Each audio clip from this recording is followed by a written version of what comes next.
আসসালামু আলাইকুম ওরহমতুল্লাহি ওবারাকাতু।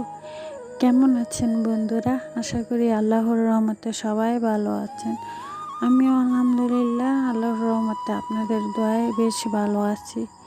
তো বন্ধুরা, আপনারা সবাই ভিডিওটি একটি লাইক দিয়ে দেখবেন প্লিজ। তো বন্ধুরা, আজকের ভিডিওতে এই তো আমার দাদিকে নিয়ে এসেছি। তো আমার দাদির সাথে আপনাদের সবাইকে পরিচয় করিয়ে দিব। এই তো আমার দাদি আমার সামনে দাঁড়িয়ে আছে। আমি দাদিকে লুকায় ভিডিও করেছি আপনাদের মাঝে দেখাবো বলে। তো আমার দাদি মোবাইলে ভিডিও করতে দেয় না। যখন মোবাইলটা হাতে নিব তো দাদি তখনই চলে যায়, ভিডিও করতে দেয় না। তো বন্ধুরা, আমার দাদির বয়স হচ্ছে 105-106 বছর। তো আমার দাদিটা এখনও আল্লাহ সুস্থ রেখেছে। তো সবাই আমার দাদির জন্য একটু দোয়া করবেন, আল্লাহ যেন আর হায়াত দারাজ বাড়িয়ে দেয়। তো আমার দাদিটা আছে বলি বাড়িটা এখনও সুন্দর আছে, বাড়িটা বড় লাগে। যখন বাবার বাড়িতে আসি তখন দাদি থাকে বলি ভালো লাগে বাবার বাড়িতে। তো বন্ধুরা, আমার এই দাদি যখন যুদ্ধ হয়েছিল তখনই দাদি ওই সময় বউ ছিল। তখন আমার দাদাই যুদ্ধ করেছিল। তো আমার দাদি যখন মিলিটারিরা হামলা করে তখন আমার দাদি এই দাদাকে নিয়ে লুকায় অনেক দৌড়াদৌড়ি করেছে মিলিটারির হাত থেকে বাঁচার জন্য।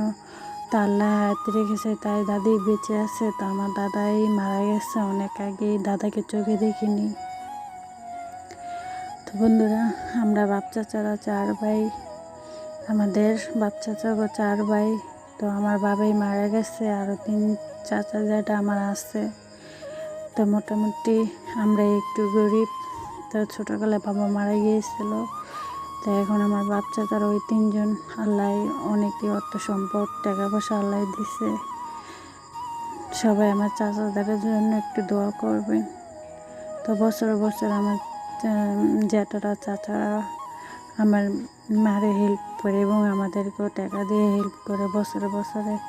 তো সবারই সংসার হয়েছে, সবসময় তার কি দেয় না। বছর হলে এমনিতেই কিছু কিনতে চাচারা দেয়, টাকা পয়সা শ্যামাই ট্যামাই এমনি সব কিছুই দেয়। তো এইটুকুই কে দেয়? অন্য সব বাড়ির মধ্যে চাচাদের একটা মিল নেই, কিন্তু আমাদের বাড়ির মধ্যে দাদি এখনও বেঁচে আছে। আল্লাহ দিলে সবাই একসাথে বাস করে, কিন্তু আলাদা আলাদা মানে খায় সবাই। তো বন্ধুরা, আমার চাচাগো 3 তলা বিল্ডিং, অথচ আমার দাদি ওইখানে থাকে না। এই তো আমার এটা ছোট চাচার ঘর, এই ঘরের মধ্যেই আমার দাদি থাকে। তো আমার এই দাদির ঘরটা হইলো অনেক আগের ঘরটা, চাচারে ভাঙতে দেয়নি কে, বলছে আমি মরে গেলে তোরা বিল্ডিং করিস। তাই আমার দাদি এর জন্য এই ঘরটা রেখেছে, যে ঘরে আমার দাদির বড় মানে বসে আছে ওটার মধ্যে, এই ঘরের মধ্যে আমার দাদি থাকে। তো বন্ধুরা, আমার দাদির সাথে 7টা জিন আছে, 7 রকমভাবে কথা বলে। তো এখন বয়স হয়েছে তো তাই আগের কথাগুলো বলে যখন জিন আসে সাথে। তো আগে যখন যুদ্ধের সময় দাদির সাথে ওই সময় জিনগুলো আসছিল। তো এখন মাঝে মধ্যে যায় আসে। যখন ভালো জিন আসে তখন ভালো ব্যবহার করে, যখন খারাপ জিন আসে সবার সাথে খারাপ ব্যবহার করে। তো বন্ধুরা, আমার দাদির গায়ের রং কিন্তু অনেকটাই ফর্সা, আর জোয়ানকালে আরও সুন্দর ছিল। তো এখন অনেকটাই বয়স হয়েছে তো তাই ঠিক মতো সবার সাথে কথা বলে ঠিকই কিছু মনে রাখতে পারে না। তো আমার দাদির জন্য সবাই দোয়া করবেন, সবাই ভালো থাকবেন, সবাই সুস্থ থাকবেন।